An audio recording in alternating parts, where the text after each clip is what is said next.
The OLAP world. This is the real deal.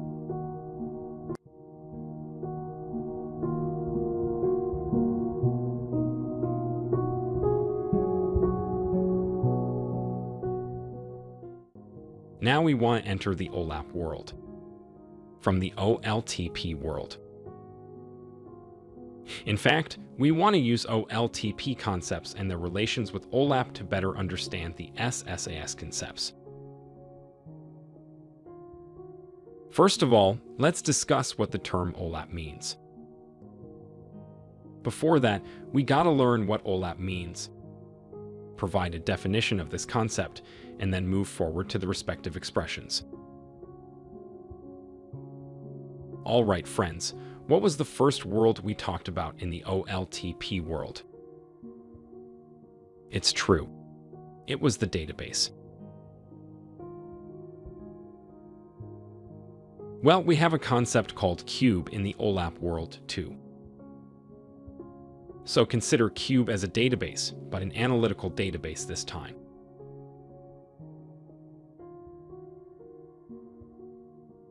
Dimension. In the OLTP world, we said that tables must be built in the database based on the needs of the projects. Now, we have those tables in the same form in the OLAP world as well. It's just that the concepts have changed here. In other words, the tables have been divided into two main groups of facts and dimensions, but they're eventually the same tables. Let's discuss what it means further. We create some tables in the OLTP world. These tables are filled with new data over time. Suppose that this process goes on for 3 years, and the shop now has a large number of data, since many customers have entered the shops and bought several items over these years. And each customer might have done this several times. Well, you know that for the purchases made by various customers at different times, records have been stored in these tables.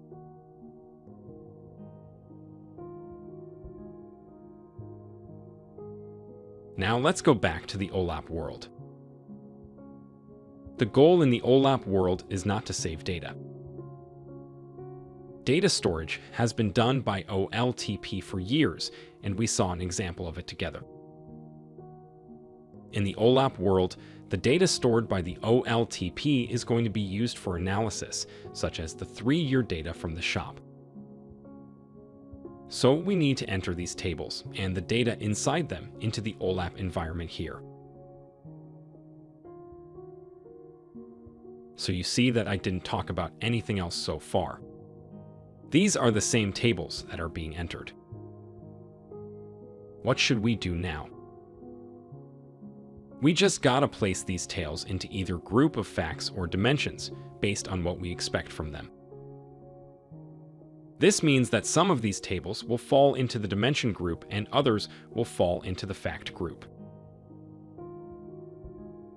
For example, data tables will be among the dimensions tables for some reason I'll explain later.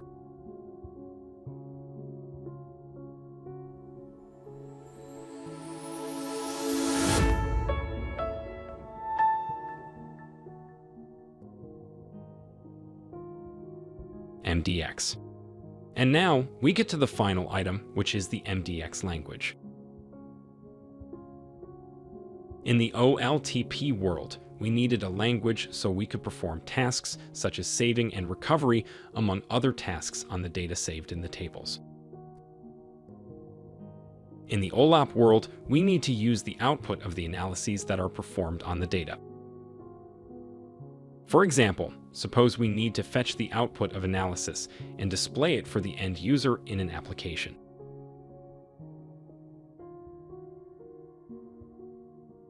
All these tasks are performed using the MDX language. So TSQL is a query language on OLTP data and MDX is a query language on OLAP data.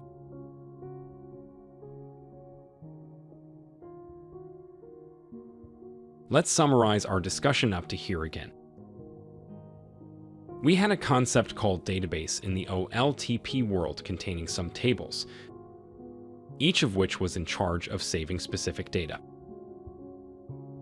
In the OLAP world, we had a concept called cube inside which two groups of tables, including fact and dimension, each of which was considered for analyzing special items. In the OLTP world, we had a language through which we performed queries on data, and there was a specific language called MDX for this purpose in the OLAP world. This was a summary of the main theoretical concepts of SSAS, which I tried to explain in the simplest way.